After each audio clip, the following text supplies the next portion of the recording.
the world center of racing, the Daytona International Speedway. This race is a must-win for these drivers if they want to make or break their careers in the Fast Lane Racing Station Winston Cup Series. And we've been testing for several weeks in preparation for this amazing series. And with that, ladies and gentlemen, before we can take the green flag for the great American race here on the Fast Lane Racing Station, we have to show you guys statistics from these testing sessions that we've had this week, and we've gathered them up in a top 10 drivers to watch this season for the Fast Lane Racing Station Winston Cup Series. In numerical order, these 10 drivers were shown to be fast at specific tracks around the schedule, and we're going to be showing you guys those 10 drivers and their statistics. So let's go ahead, cue up the song, and let's get this show on the road. These drivers were testing at 10 different tracks, and all of them had different results. At the end of the video, we will go through drivers and teams, so let's get started with these 10 drivers. The number 2 of Ed Soundhand, racing for Penske Motorsports, has been shown to be very dominant at mile-and-a-halfs and super speedways such as California and such. However, his weaknesses are definitely the short tracks and the road courses, as he's only been able to crack the top 10 at one of those tracks, that being at Thornton. Everywhere else where it's a mile-and-a-half or bigger, he was able to get into the top 10 or even the top 5. His best was second at Rockingham, and his worst was a 14th at Thornton. Moving on to an RCR car of Buckshot Jones in the number 3 car, shown to be quickest in the Thornton testing session. Buckshot Jones was also sitting in the top 10 at Daytona while we were testing there. Had a lot of help from his partners over at RCR, and he was able to get a good top 10 at basically every track that we've tested at except for Richmond. Richmond was definitely his most difficult track. He was not able to get a top 10. He was able to keep a top 15, but he was not able to get a top 10 fastest lap. Unfortunately, he was able to sit 12th at the time of the Richmond practice sessions, where everywhere else he was able to get 10th or better, especially at Rockingham where he got first. So watch out for this 3-car Buckshot Jones this year, as he's been showing a lot of speeds, especially at, well, road courses. And we're moving on right now to the number 10 of David Vickers. David Vickers has been exceptionally well at places such as Rockingham and Richmond, mile-and-a-halfs, maybe a little bit shorter than mile-and-a-halfs. Mile tracks are longer. Probably not David Vickers' best area, as at Daytona he was sitting 21st. Didn't have much drafting help, as he is a single-car team running for PPI Motorsports. However, at tracks such as Indianapolis and Lowe's, he was able to show just a little bit of speed, cracking into the top 5. 4th place at Indy and 5th place at Lowe's. So he was able to get a good consistent. He has good consistency as well. So he's not just a one-timer basically. As we move on to the Wood Brothers machine, Eric Keplinger, he was able to get a good practicing result at Pikes Peak, what we're seeing right now. Able to get a 2nd place of fastest lap, just a couple tenths off of the fastest driver here. Rockingham, he was able to squeeze in a top 15, but basically everywhere else except for Pikes Peak, he was barely able to get a top 15. Pikes Peak, he was 2nd. Everywhere else, he was basically 10th or 15th. Somewhere in between those two even. Areas such as Lowe's Motor Speedway, he was struggling quite a bit on the short runs, but once the runs got longer and longer, he was able to get more and more speed and crack higher positions on the board, but nothing higher than 11th at Lowe's Motor Speedway. Martinsville especially. Martinsville, he was not able to have a good short run car, but longer in the runs, he was able to salvage a 12th place car running 50 or so amount of laps. So this car definitely has long runs, so if we have long green flag runs, watch out for this 21 machine. As we move on to the other RCR machine of Josh Drake in the 31. Places such as Richmond and Pikes Peak, he was able to show some great amount of speed on the short runs, but looking at him in the long runs, he was definitely not having the amount of speed that everybody else was having. Josh was able to get up a top 3 in Richmond. He was able to get 3rd place at Richmond, just one or pretty much 1/10 away from the fastest driver. So watch out for Josh Drake on the short runs. If there's a 10-lap shootout, he's up at the front of the field. Watch out for this 31 machine. He'll be able to squeeze his way on up to the front of the field quickly, I assume. Long run speeds, though, he hasn't shown much success, especially on 60-lap runs at Indianapolis Motor Speedway. He was just falling off the pace quicker and quicker every single lap. His best other than Richmond was a 5th place at Thornton, running very consistent for at least a good about 5, 6, maybe 7 laps around that track. So we move on to the number 36 of Rudy Cummings. This 36 machine was showing great speeds at the super speedways such as Daytona and Talladega. In the top 5 for those tracks, sitting 4th at Talladega and sitting 5th at Daytona. Just a couple mere tenths off of the fastest driver. So Rudy definitely has some super speedway speed. On other speedways, such as 1.5 miles or miles or shorter than that, he wasn't showing too much speed, still able to crack top 20, but his worst was a 19th at North Wilkesboro. So in these earlier races, Rudy may not be able to compete very well because of his speed at these short tracks, but once we get into the stages where we have super speedway races every so often, you'll probably be able to crack inside the top 10 on every single track as long as he stays away from all the wrecks that happens at super speedways. Please note that these are predictions and they may not happen, but that's just what I've been seeing on these testing sessions. Moving on to one of the very well-known drivers here on the Fastlane Racing Station, the 88 of Connor Patrick, everywhere, and I mean everywhere in this 88 machine. He was in the Piston Cup Series, Season 1 and Season 2, and now he's in the Fastlane Racing Station Winston Cup Series. Well, other than a top 5 at Indianapolis during his testing, he really wasn't showing much speed at all. At Daytona, where he won the first Piston Cup race, he was not showing the amount of speed that he was showing in the Piston Cup Series. He was sitting basically 15th, even with a lot of drafting help from a couple of his known buddies. Even though he's not, I don't think he has many teammates than Robert Yates. He's definitely going to have a little bit of a struggle this year, as he's basically a top 20 car at every other track except for Indianapolis. For some reason, it's just Indianapolis that this 88 machine seems to run really well at. Moving on to the number 96 Griffin Spire.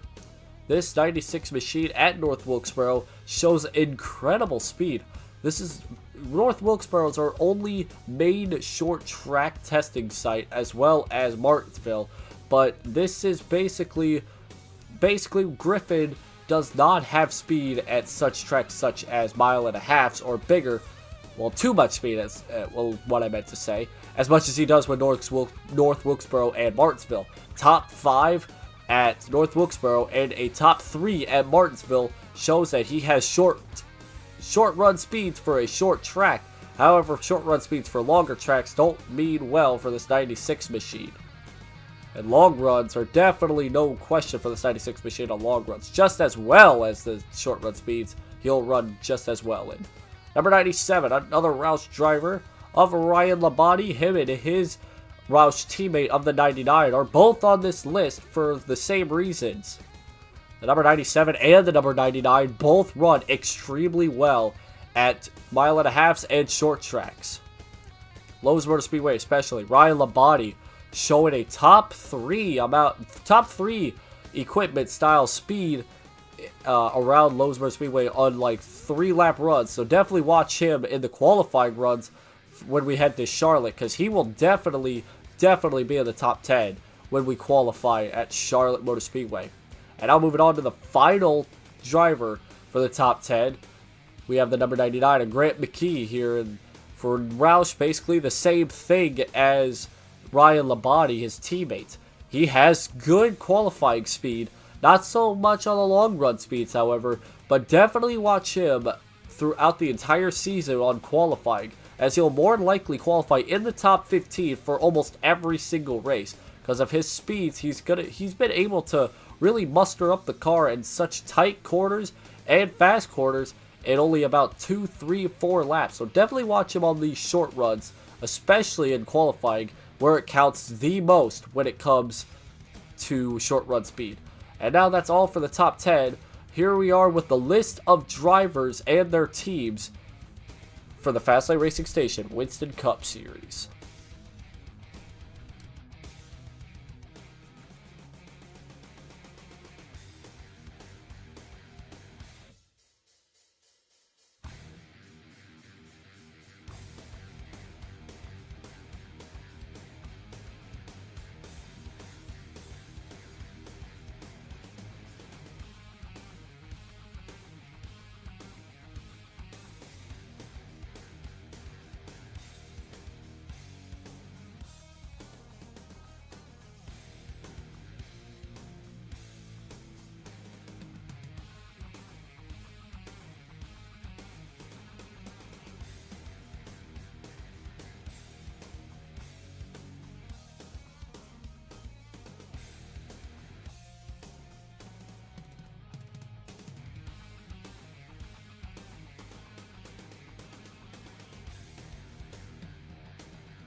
Give me fuel, give me fire, give me double shot it down.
Thank you all so much for watching this, and I hope everybody that signed up for this series has a great season.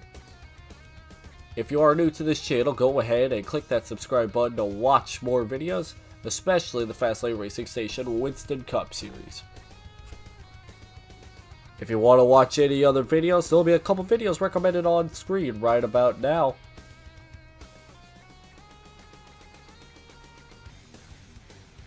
And if you want to continue watching my videos, go ahead and click the subscribe button and ring the bell so you'll be notified for when I upload my videos.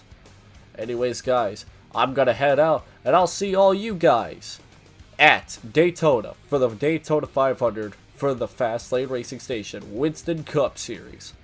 Thank you for watching. Have a good night, everybody.